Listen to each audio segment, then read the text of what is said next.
Hi, I'm Tina Jeffress, Senior Manager for Energy and Sustainability at Panasonic, and I'm really excited today to talk with our guest, Misty Groves, Vice President for Market and Policy Innovation at the Clean Energy Buyers Association, about Panasonic's net zero goals, our Green Impact Initiative, and the broader market for renewable energy procurement. So, Misty, thanks so much for being here. Good morning. Thank you for having me. So I'm Tina Jeffress. I'm a senior manager with our government affairs team in Washington, D.C. And I also help lead our internal sustainability strategy and implementation. So I'm super excited to talk to you this morning. Our guest, Misty Groves, is Vice President for Market and Policy Innovation at the Clean Energy Buyers Association. So, Misty, I know you have a ton of rich experience helping companies like Panasonic in the very early stages of reaching net zero goals and setting out procurement strategies. I would love to hear a little bit about your background and your experience working with companies just getting into the renewable energy market like Panasonic.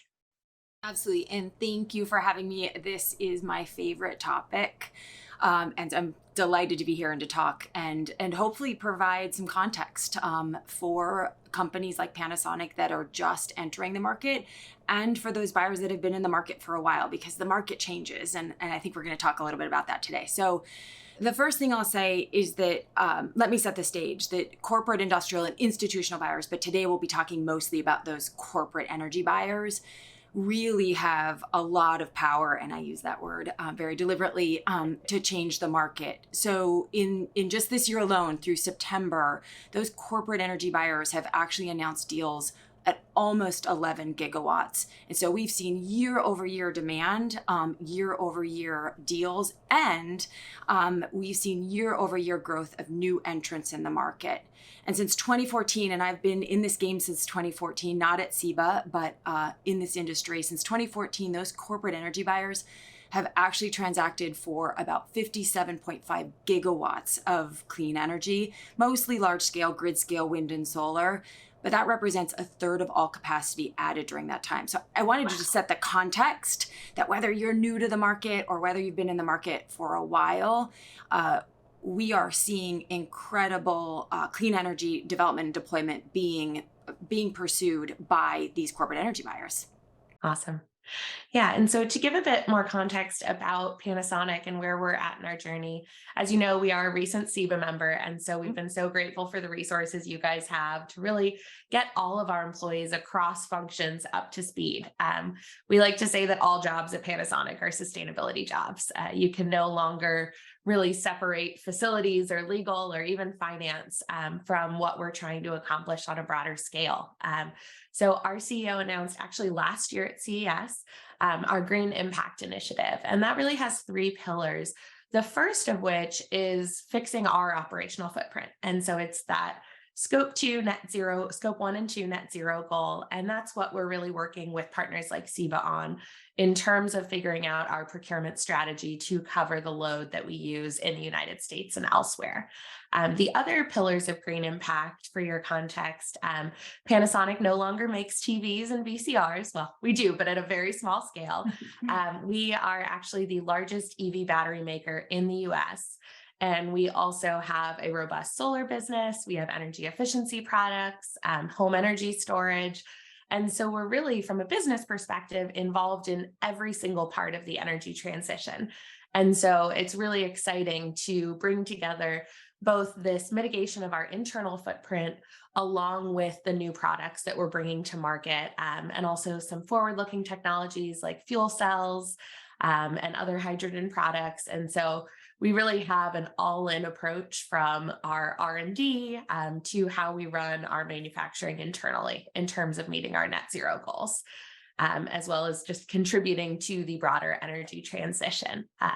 But we're here to talk about our 2030 net zero goal, which is it was a very ambitious target set by Panasonic and one that we're trying to work toward as quickly as possible, because we know that the renewable energy market for large buyers like us is getting more crowded because we are not the only ones setting these targets. So I would love to hear your advice on early stage procurements, what are some of the mistakes you've seen companies like us make? And what are those best practices we should be working toward?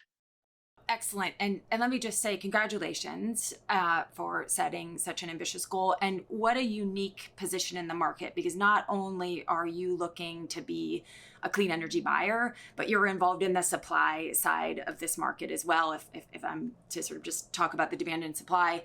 And I'll comment on one other thing just before I talk about what is, I think, an individual journey, but there are some general ideas about how to avoid pitfalls or how to go about navigating this market. Is that we have a lot of demand. We're seeing a lot of demand from corporates like Panasonic setting goals, pursuing those goals. Just like I said at the beginning of this conversation, year over year growth in demand and year over year growth in new entrants. So we're still seeing demand really high. And even through COVID, we saw those continuing trends, and more companies are setting goals. And we have some headwinds, some constrained supply. So how do you navigate that market? How do you continue to be and honor ambitious goals if the market's a little bit constrained? And so I'll start there for sort of best practices. Start early. Some of these transactions take multiple years. And I love what you said earlier about the suite of options you have. So the easiest emissions to reduce are those that you don't put into the atmosphere in the first place. And so we often overlook energy efficiency and everything else, but that can be a great starting place. It can begin to align your company internally. The stakeholders that are going to be involved in an offsite transaction, and I'll talk about that, are the same that might discuss some of those operational efficiencies. So many companies are looking at on-site solutions if they are able to do that. And then offsite solutions, power purchase agreements being a very more common transactional way to get clean energy. And many companies are still buying unbundled energy attribute certificates. So the generic term for renewable energy certificates in North America. And so what I would say is start early. Start with a goal. Sometimes it can get complicated. And if you have your North Star and you have buy-in in your company, it will be much easier to overcome many of the market, let's say, obstacles that will come up if you know what you're aiming at and why you're doing it. Companies are setting these goals and pursuing these goals because they have legitimate business risks and they're looking to capitalize on a market opportunity. So it's a rational business decision to set and pursue clean energy goals. And so if you can keep that sentiment and you can keep that goal in mind, it'll be easier to help align and move forward for that goal setting. Absolutely. I would love to hear your perspective on the differences between buying RECs or EACs and pursuing something like a VPPA, and how you view those options for companies, pros, cons. I know we talk to a lot of people who say, well, can't we just write the check for the RECs each year and we'll do it that way and not commit to something that's long-term and scary and has a little bit of risk and volatility involved. Yeah. And actually, I'll just say that this is when I started in this business really in earnest in 2015, helping buyers like Panasonic navigate this space. They were innovating on the power purchase agreement. At scale, it didn't exist. And so to think about not only the demand that buyers bring to the market, but the innovation they've been able to undertake, designing the terms of the PPA. The fact that a company will go out and sign a 12 to 20 year deal for clean energy is so spectacular, but it's also risky, as you say. So a couple of things on the market. Every company is on its own journey, but there are things we should talk about, those obstacles I talked about. For many companies, buying unbundled EACs is the only significant climate action they can take because they may not have either the company characteristics to carry out a long-term transaction, and or they are not in a market where they can actually do a power purchase agreement. Even for companies that do power purchase agreements, you may need to buy unbundled EACs for what I call gap filling. So if you aren't sure how many megawatt hours you're going to procure in a year, under those long-term agreements, you need to fill that in to meet a net zero or 100% goal. And then EACs are generally a very good ramping strategy. So again, it helps that the company align itself internally. It gets the decision makers together that will need to make maybe a more complicated or risky decision later on. So even buying EACs can be a quite complicated decision and involve a lot of stakeholders. In general, we want to see impact, and companies want impact. That's why they're doing this. And so some of those options, and assuming you have access to all of them, something I just explained you might not, there are more impactful, perhaps carbon options. So if you're putting new renewables or new clean energy, I'll say, in the system, for example. So, but each company's got to think about that. They've got to set their goals. They've got to understand what they're capable of doing and what they're allowed to do. Do they have market access? And then understand the trade-offs among all of those options to move forward. So, as we're thinking about navigating this market, what are some of the biggest certifications or qualification processes we should be looking toward to make sure that we're doing this in the right way? For context, we are members of RE100 and we have a science-based target. And so there's this whole ecosystem that we're trying to mesh together as we're thinking about how we meet our renewable energy goals. Yeah, this is a wonderful question, and I don't want to get too wonky, but we call it the market system. So within this system, you as a corporate energy buyer are saying, I want to go forward and do something meaningful on emissions or carbon or sustainability, however you set your goal. And then how do I verify that and then tell the rest of the world that we've done that, both to address those risks you identified and capitalize on those opportunities for pursuing clean energy. And so you just named two of the leading, what we call leadership recognition programs. So RE100, an organization that is asking companies to sign up and pledge to a 100% renewable energy goal. And the SBTI is about setting those science-based targets in accordance with Paris. And it sounds like you're doing both, which many companies are. So leadership recognition programs can incentivize and motivate really good clean energy action. And then how do you account for those emissions reductions? And for that, WRI, the greenhouse gas protocol, is what most companies follow for the accounting of corporate emissions and then reporting through CDP. So 9 out of 10 Fortune 500 companies report to CDP. And then there will be, if there's rulemaking now under the SEC for more mandatory climate disclosures, and that disclosure rule points at WRI's greenhouse gas protocol.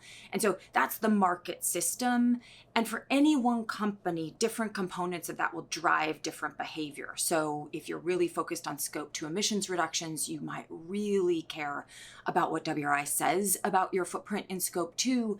If you're really interested in driving renewable energy, then RE100 is maybe the leadership recognition program that you're most interested in joining. And then I think we'll cover today a little bit about what we call next generation procurement strategies. So 24/7, we've heard about emissionality being termed another. So there are leadership recognition programs rising up to capture companies that are pursuing those next generation procurement strategies as well.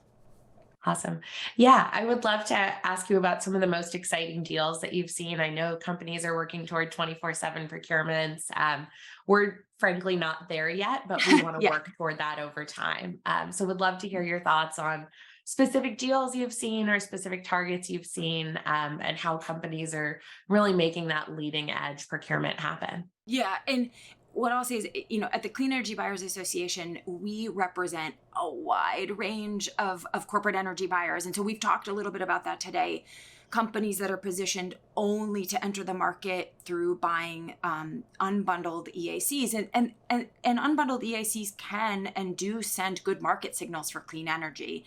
Some companies do have market access and have the risk appetite to engage in a power purchase agreement. And I talked about how innovative that actually is. So when we talk about interesting or innovative transactions, I just think about that PPAs have developed over the last 8 years and really driven by corporate innovation, which is super exciting.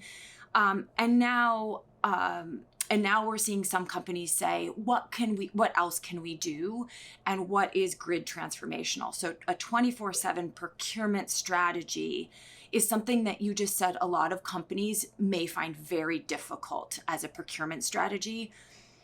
And yet we need to move to 24/7 carbon-free electricity. Could I pause you and have you describe what it means to go 24/7 Yeah. versus what most companies are doing at this point? Yeah. So many companies right now are still setting what we consider to be pretty ambitious annual targets. So a company might say it might be an RE100 goal, or it could be in service of its SBTI goals, but they will purchase or enter into a transaction, a power purchase agreement for, let's just say, 100,000 megawatt hours a year, which is roughly equal to their scope 2 requirements. So it will zero out when you get 100,000 megawatt hours and you're looking at your electricity consumption. It will then reduce your scope 2 emissions to zero. So we talk about annual matching. Folks are generally matching their consumption on an annual basis. And again, that is still pretty ambitious for many companies. 24/7 is a procurement strategy where you look at your consumption, or you try to match your consumption every hour of every day of the year with carbon-free electricity sources. So you and 24/7 procurement generally needs the use of storage to do that, to meet 100%. So that helps you say you're moving from annual matching to actually 24/7 carbon-free electricity matching. And are you seeing storage play more of a role in VPPAs or other types of procurement arrangements? The trend, yes, we are.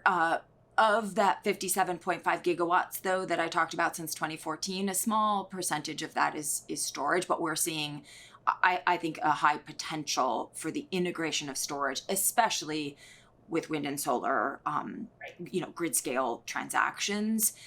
And I think the Inflation Reduction Act, which we might get to as well, has incentives that we have not seen before that might spur that part of the market.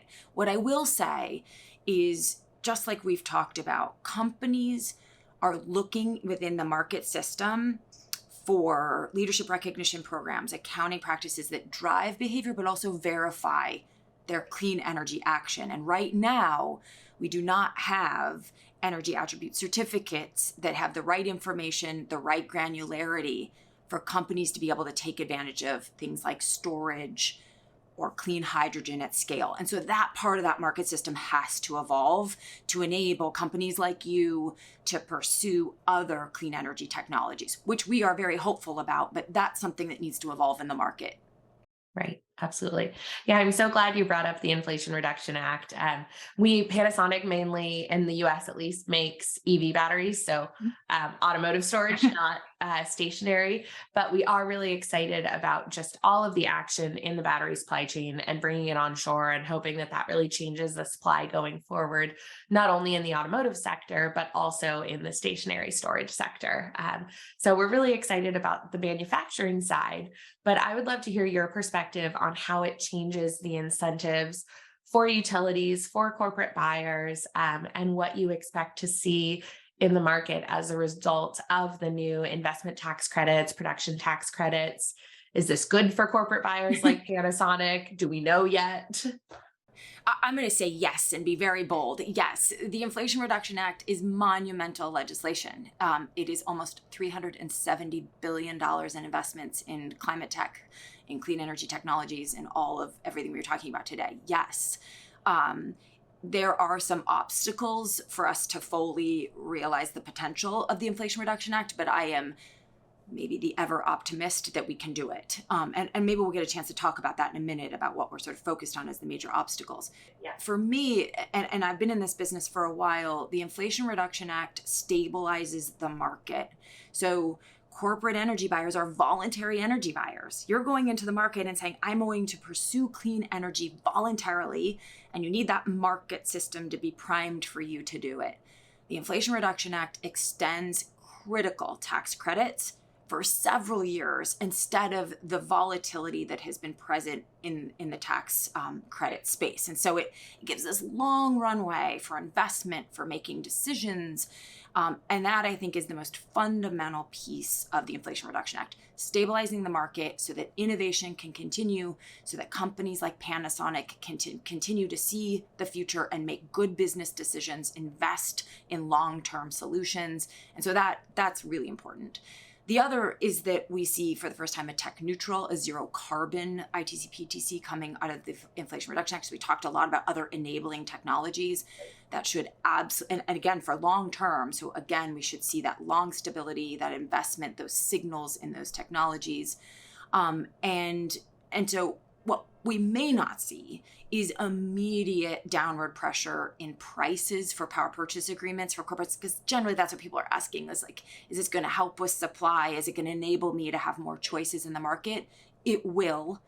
But we have other variables in the market right now that it's hard to see that signal. So, but directionally, all of the elements of the Inflation Reduction Act are moving to a stable market in deploying capital, in helping corporates pursue more clean energy, and utilities, as you mentioned. So yes. Awesome. And so I come from a utility background, so I think I'd be remiss if I didn't mention transmission constraints, Yeah. and long interconnection queues. And to me, this is all just incentive to move as quick as we can because it's going to take a while. I don't know if you have a comment on other boundaries or other hurdles we should be thinking about, and why you just want to urge companies to start moving as quickly as they can in the direction of these big goals. So thank you for that question, because I was very deliberate in what I said earlier when we introduced the Inflation Reduction Act, is that it has incredible potential, especially on the heels of other legislation, the bipartisan infrastructure bill.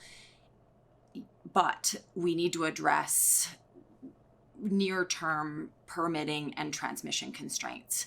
And so estimates of over 1 terawatt of renewable energy is sitting ready to be deployed and cannot interconnect.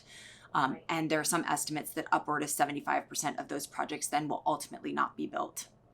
We need to move more more affordable renewable energy to the places where it is being used. So permitting, we'll hear a lot about permitting and transmission planning. And by transmission planning, I mean both interconnection and build out.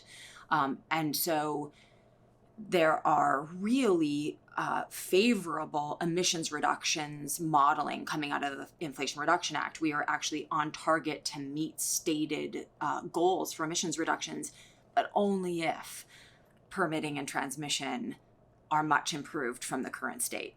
Yeah.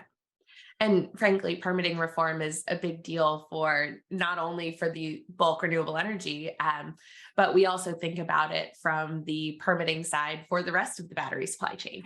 So that's something that we are really, really working toward, and hoping to build some bipartisan support around in Washington. We'll see what happens this Congress, but definitely in the next one.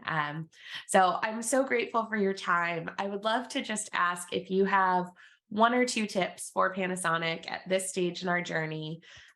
What should we keep in mind? It can be high level or as wonky as you want to get. Would just love to get your perspective on where we should be taking our next steps. Well, I first want to applaud you for taking first steps and I'll go back to my advice. I think setting that goal is the first and most important part of this, because if you don't have that, you don't have anything to rally around internally or to externally anchor the world. So I know that companies are hesitant sometimes to set a goal that might be beyond what they can do. I guess if I'm being bold, I would say do it, because the market is changing so quickly. I am optimistic about us solving permitting and transmission planning such that we can realize the immense investments in the Inflation Reduction Act.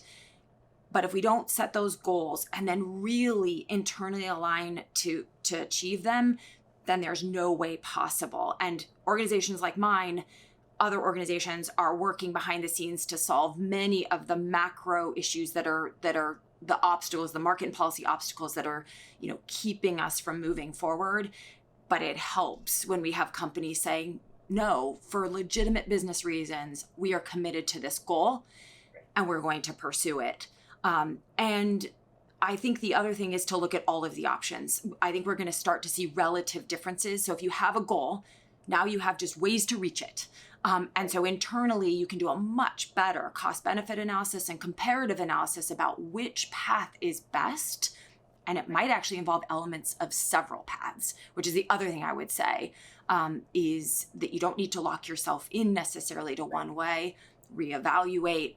But that of all of the companies that I have helped pursue clean energy, both in my previous employment and here at CEBA, is that when there's a strong goal and there's strong internal alignment, it's just much easier to get past the obstacles that you will inevitably face.